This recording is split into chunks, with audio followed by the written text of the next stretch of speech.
안녕하세요, 선생님입니다. 기계 재료 세 번째 비철금속 재료입니다. 기출문제 분석을 토대로 중요한 내용을 강의하겠습니다.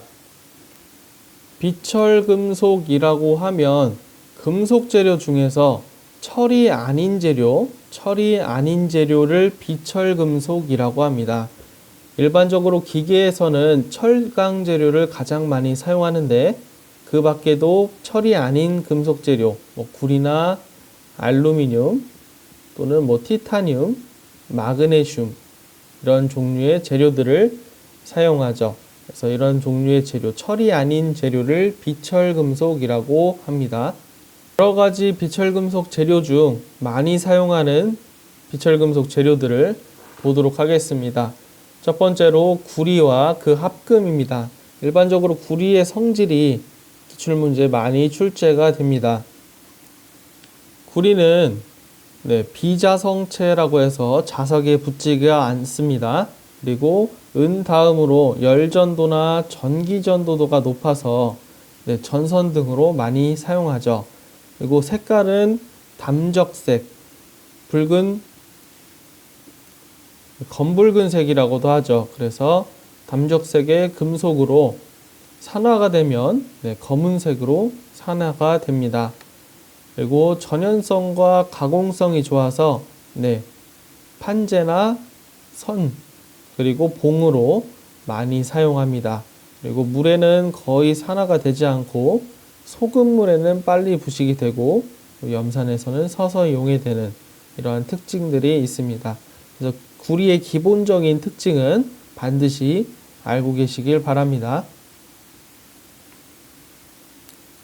구리는 이렇게 순금속으로도 많이 사용하지만 보통 다른 원소를 섞은 합금으로 많이 사용하죠. 그래서 대표적인 구리 합금으로는 청동과 황동이 있습니다. 청동은 구리에 주석을 섞은 것이고요. 합금한 것이고 황동은 구리에 아연을 합금한 것입니다. 그래서 이것을 꼭 외워두셔야 하는데요. 청동의 조성과 황동의 조성 자주 나오는 문제죠. 그래서 외우기 쉽게 청동과 황동의 앞글자 가나다 순으로 하면 히읗이 뒤에 오죠. 그리고 알파벳 순으로 하면 Z가 뒤에 오죠. 그래서 황동은 알파벳 Z와 같고, 그렇죠? 청동은 치읓은 Z보다 앞에 있는 S 라고 이렇게 외워서 헷갈리지 않게 공부하시면 되겠습니다. 먼저 황동부터 보겠습니다. 구리와 아연의 합금으로 우리나라에서는 노세라고도 하죠. 그래서 아연이 얼만큼 들어있느냐에 따라서 7,3황동, 6,4황동 이렇게 황동의 이름을 붙이게 됩니다. 그래서 아연이 30% 내외로 들어있는 걸 7,3황동이라고 하고 아연이 40% 내외 들어있는 걸 6,4황동이라고 합니다. 보통 순금속 구리에 아연을 점점 집어넣게 되면 강도가 증가하게 되는데요. 아연이 40에서 50% 들어있을 때 이 합금의 황동의 인장 강도가 최대가 되고요. 30%에서는 연신율이 최대가 되는 특징이 있습니다.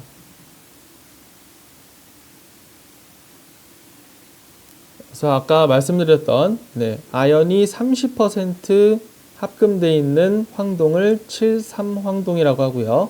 아연이 40% 들어있는 합금을 6,4황동이라고 합니다. 그 중에서 6,4황동은 문쯔메탈이라고 하는 용어로도 불립니다. 그래서 기계 구조용으로 사용하는 문쯔메탈이 6,4황동을 이야기합니다. 그리고 톤백이 자주 나오는데요. 5%에서 20%의 아연을 첨가한 황동을 톤백이라고 합니다. 보통 저아연 합금으로 이야기를 합니다. 톤백의 가장 큰 특징은 색이 금색에 가까워서 모조금, 가짜금이나 아니면 장식용 악기, 금관악기 등에 사용을 합니다. 이 톤백 중에서는 특별히 길딩 메탈이라고 해서 5%의 아연이 들어있는 메탈을 이야기합니다. 황동을 이야기합니다. 그래서 5% 아연이 첨가된 황동은 금색에 아주 가까워서 화폐나 메달에 사용하는 길딩 메탈이 있겠습니다. 자주 출제되는 건 톤백을 자주 물어보죠. 그래서 꼭 용어와 특징을 알아두시기 바랍니다. 그리고 특수한 목적으로 사용하는 황동의 종류도 이렇게 있습니다. 황동에 미량의 납을 첨가해서 만든 납황동이 있고요. 납황동의 특징은 절삭성을 좋게 하는 황동입니다. 그래서 회삭황동이라고도 하고 하드브라스라고도 합니다. 다음 주석황동이 있습니다. 황동에 1%의 주석을 첨가해서 내식성을 높인 황동이 있습니다. 이제 종류에 따라서 두 가지로 나뉘는데요. 애드미럴티 황동이라고 해서 73 황동의 1% 주석을 합금한 황동이죠. 그리고 네이벌 황동이라고 해서 64 황동의 1%의 주석을 첨가한 황동입니다. 두 황동 다 내식성 황동으로 해수의 내식성이 높은 황동인데요. 애드미럴티나 네이벌이나 해군을 의미합니다. 그래서 해군에서 많이 쓰던 그런 황동의 종류입니다. 애드미럴티는 글자 수가 길죠. 그러니까 앞에 7를 기억하시면 되고, 네이벌은 글자 수가 짧으니까 앞에 6 이렇게 기억하시면 외우시는데 조금 편하시겠습니다. 그래서 주석 황동은 자주 출제가 되고요. 납황동도 가끔씩 출제가 됩니다. 그 다음 황동에 알루미늄을 첨가한 알루미늄 황동이 있고요. 알루미늄 황동의 가장 대표적인 건 알브락이 있습니다. 그리고 황동에 니켈을 넣은 양은, 양백 또는 백동이라고 합니다. 황동의 10%나 20%의 니켈을 첨가한 황동입니다. 그래서 식기나 은 대용품으로 많이 사용하죠. 우리 라면 먹을 때 양은 냄비에다가 끓여 먹으면 맛있죠. 거기에 사용하는 게 이 니켈 황동입니다. 그래서 니켈 황동에 코팅을 해서 노랗게 코팅을 해서 사용하는 것이죠. 그 다음은 고강도 황동이 있습니다. 인장 강도를 높이 향상시킨 황동입니다. 그래서 델타 메탈이 대표적인데요. 64 황동에 철을 첨가해서 강도를 증가시킨 황동이 바로 고강도 황동, 델타 메탈이 되겠습니다.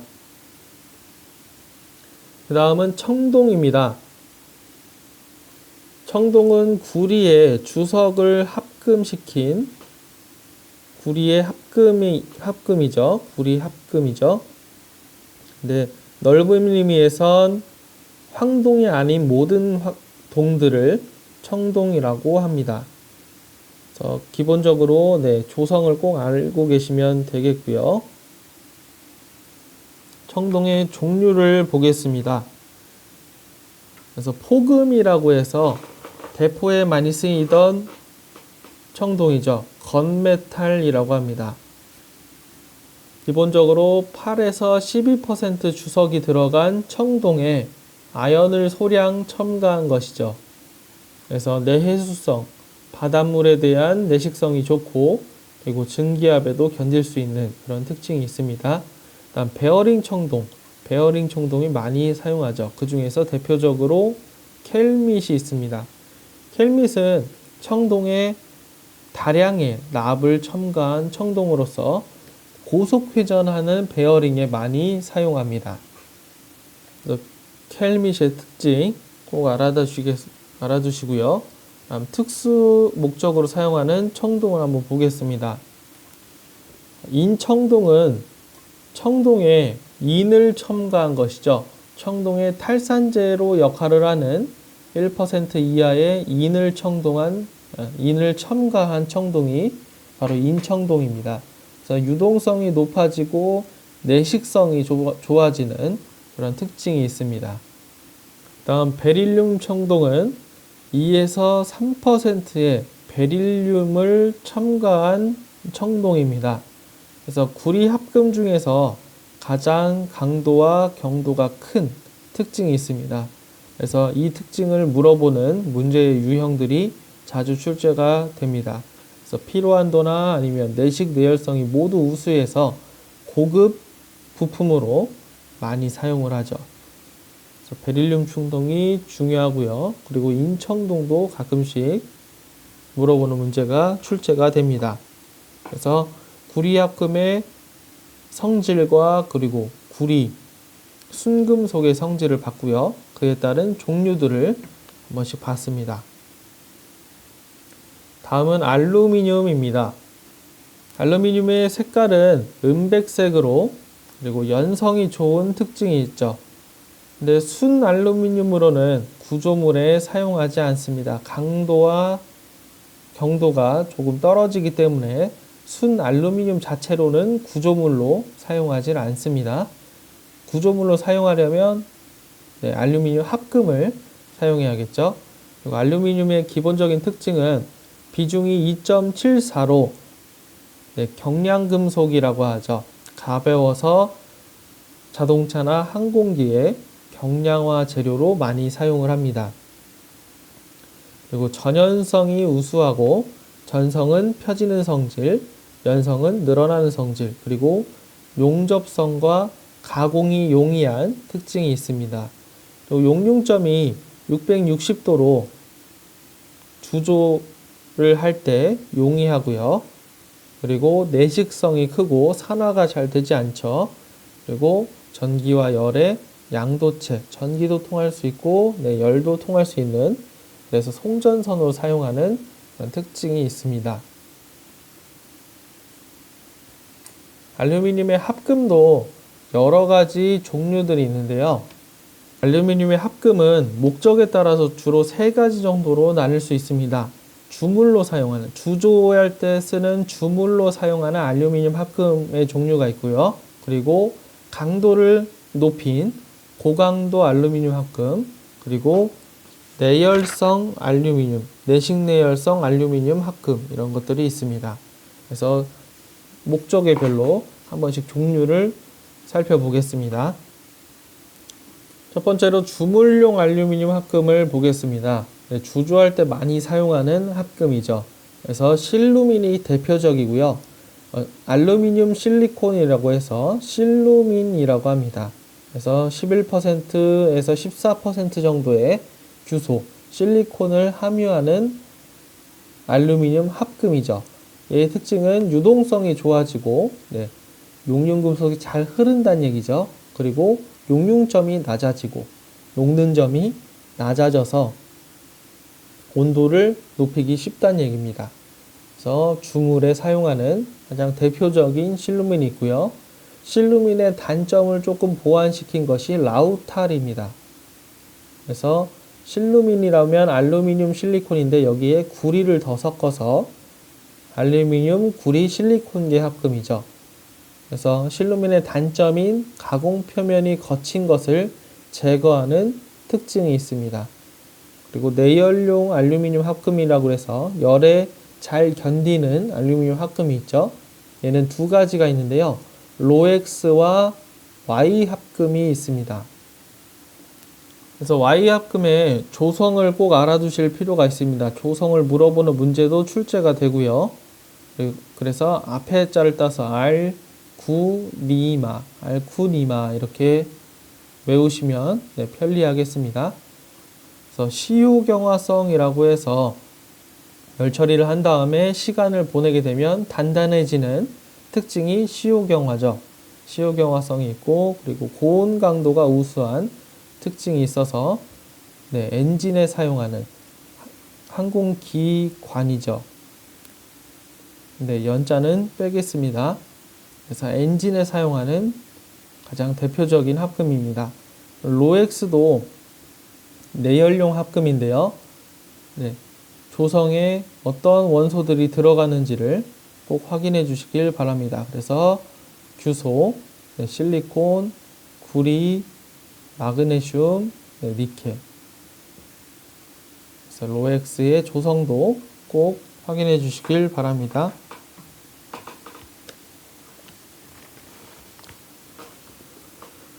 다음은 고강도 알루미늄 합금입니다. 강도와 경도를 높인 합금이죠.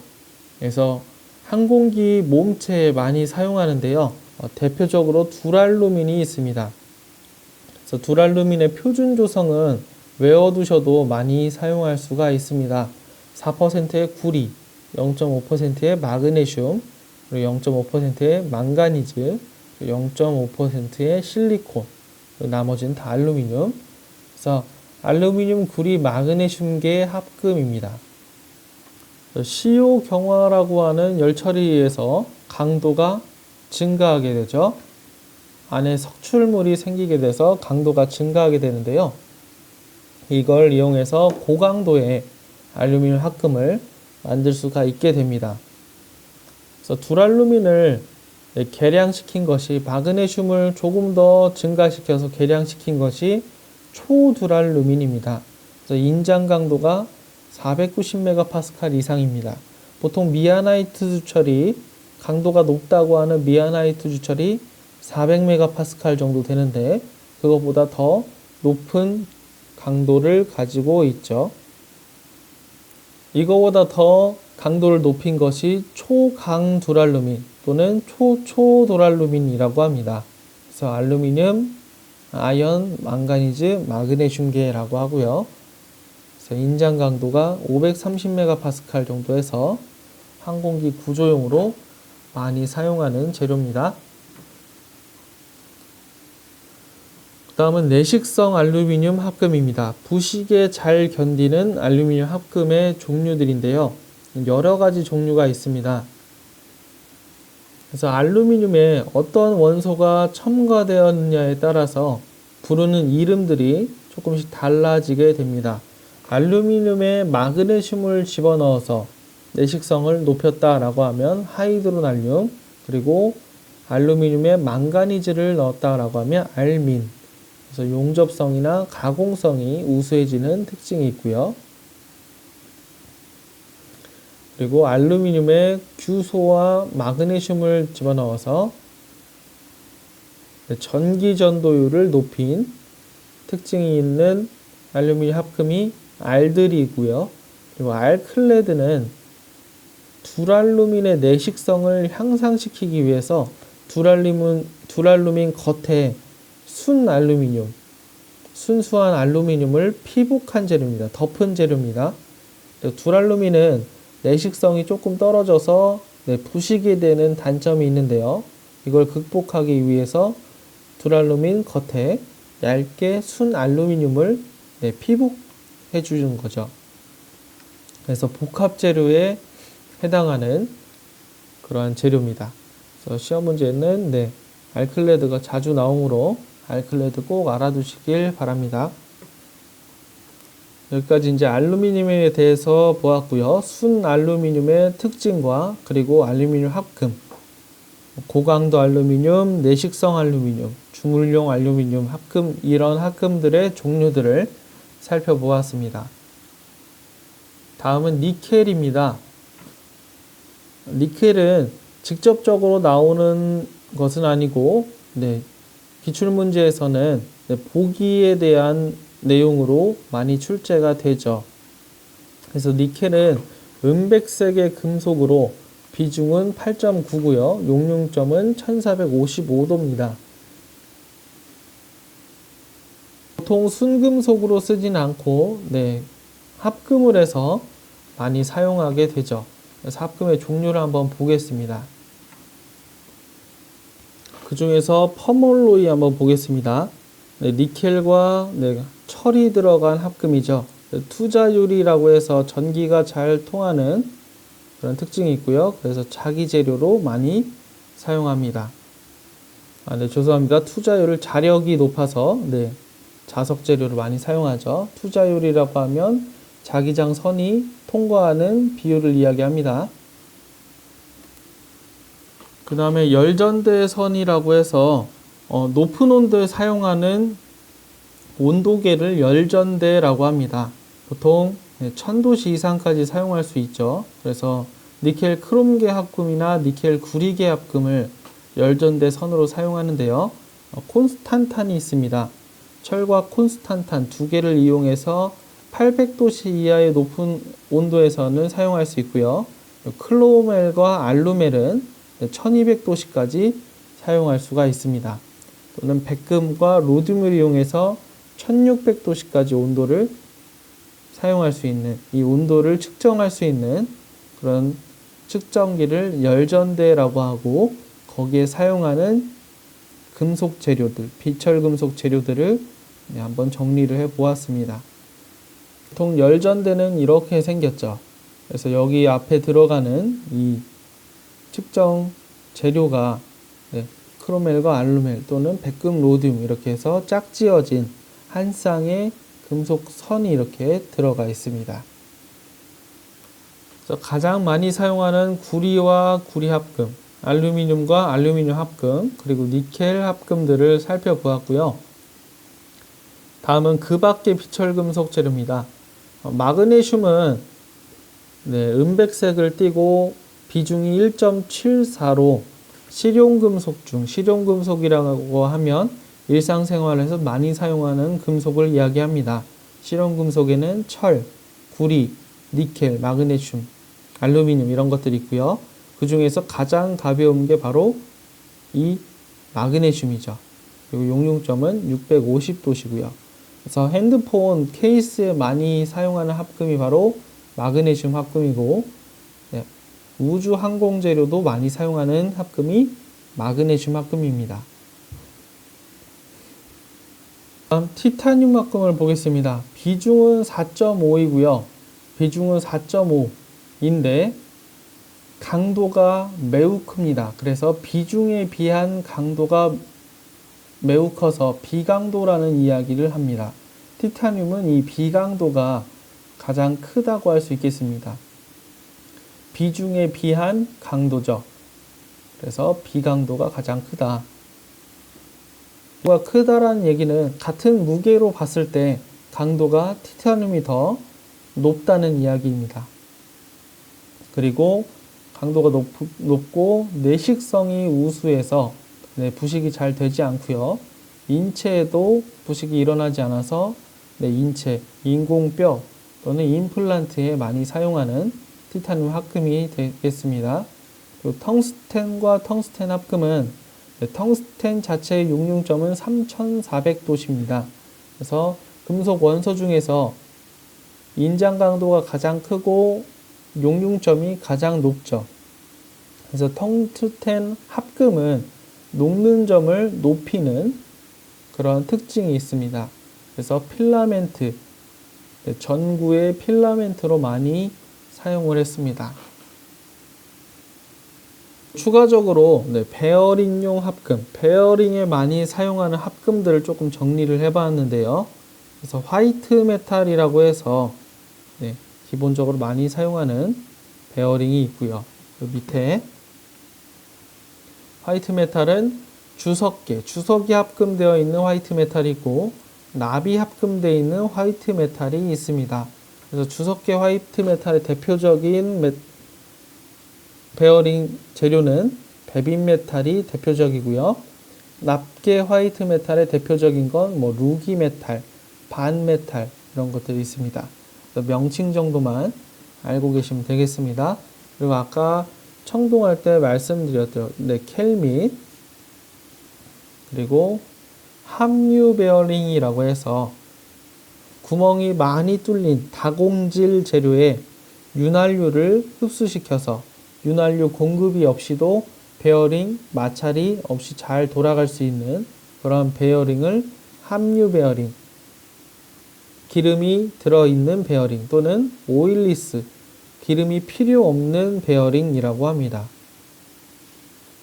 기름 보급이 곤란한 곳에 사용하죠. 이상으로 마치겠습니다. 감사합니다.